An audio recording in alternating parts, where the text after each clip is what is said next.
Evolution of law in the United States. Laws govern our actions every day. Wearing seat belts, driving on the right side of the road, not driving until you're old enough to have earned your license. Stopping at stop signs and red lights, all are example of laws. Laws are rules established by a governing body to maintain a common order. Every organization has rules or procedures that they follow, businesses, cities, states, and nations. For instance, in some cities and towns, curfews are made into laws. Most curfew laws or ordinances state that people under a certain age, often 17, must be home by a certain time. Those who violate these rules may receive a consequence. Countries or organizations without some form of laws quickly devolve into chaos. Laws derive from varying sources. Some are modeled after Roman laws, others after religious canon.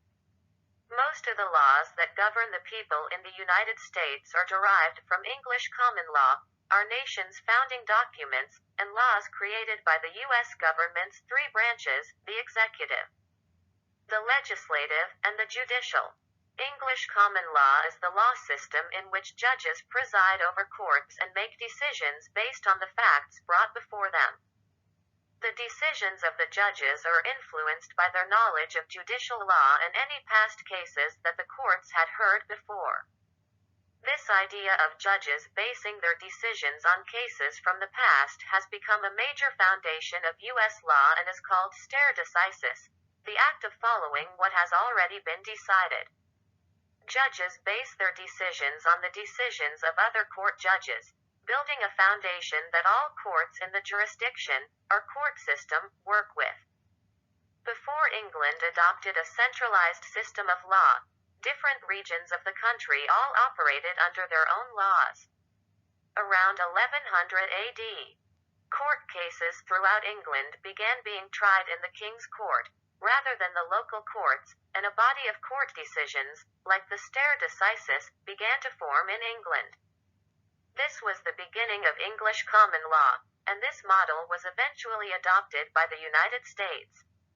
The idea of stare decisis is still in action today.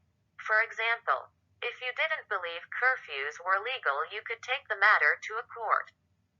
Once everyone presented their cases, the judge would make a decision based on the information he was given and based on stare decisis, decisions other judges had made on similar subjects. He may rule that previous court decisions make it illegal for the jurisdiction, the area over which a judge serves, to regulate a person's movements if that person was behaving appropriately and not breaking any other laws. He may determine that previous court decisions support the claim that a curfew was legal as they gave the right to maintain a peaceful environment to the police in order to promote the good of the entire neighborhood, even if it means you and your friends can't hang out at the ball court until 2 in the morning. The judge basing his decision on past decisions as an example of stare decisis. Stare decisis is not infallible. Courts may make unwise decisions based on previous rulings. To change a ruling, other courts must then rule the decision as unconstitutional, or in direct violation of the meaning behind the U.S. Constitution, the nation's most important founding document and what the laws of the United States are built upon. If the judge in your curfew case ruled against you, saying the curfew was legal, you could appeal to a higher court. Once there, you could claim the curfew law infringed on your right to freedom.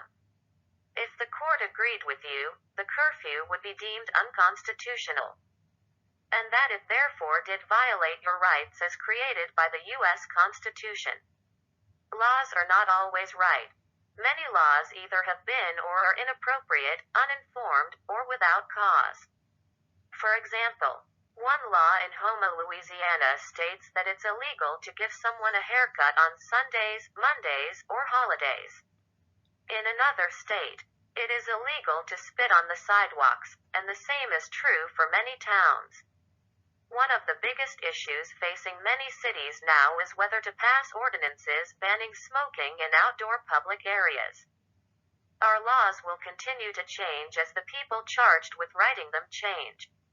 Every state in the United States, with the exception of Louisiana, has statutes and precepts that are modeled after or come directly from English common law.